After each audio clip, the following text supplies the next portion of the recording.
Guidance for the month of August para sa Scorpio. Scorpio, sabi dito, may mga moments sa buhay mo na hindi masaya last few months, no? This card showing kasi na pagtalikod, paglisa, may mga bagay na iniwanan ka, may mga bagay na kailangan mong iwanan, bitawan, kahit na mahalaga sa'yo, no? Sabi dito sa cards. Sa ngayon, nakikita ko may mga bagay kang pinanghihinayangan. Sabi dito sa cards, for the month of August, realizations, no? Sabi dito sa cards, isipin mo daw yung mga bagay na pinakawalan mo. Isipin daw yung mga bagay na mahalaga na dapat na i-priority mo. Sa buwan na ito, nakikita ko dito yung pain, may mga nakikita ko realizations, may nakikita ko dito mga dapat mong ilaban.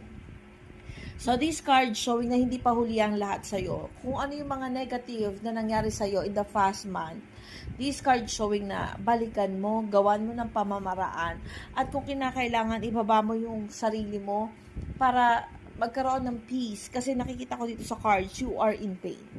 You are in pain kasi may mga bagay na tinalikuran ka. May mga taong tumalikod sa'yo, may mga bagay na hindi mo na-achieve.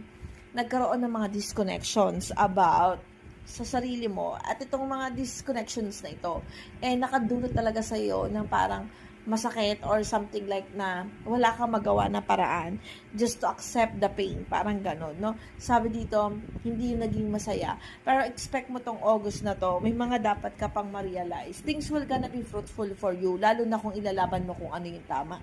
Remember, this month, realization yung meron sa'yo.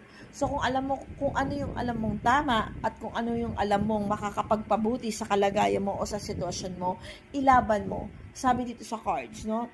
Ilaban mo kasi nakikita ko dito yung mga bagay na tinalikuran mo, yung mga bagay na sinantabi mo, yung mga bagay na hindi mo nabigyan ng pansin at nawala sa'yo is ito yung mga tao o yung mga bagay na mahalaga talaga sa buhay mo or ito yung makakatulong sa'yo. Sabi dito, hindi pa huli ang lahat. So, gawa ng pamamaraan ni Scorpio to change everything.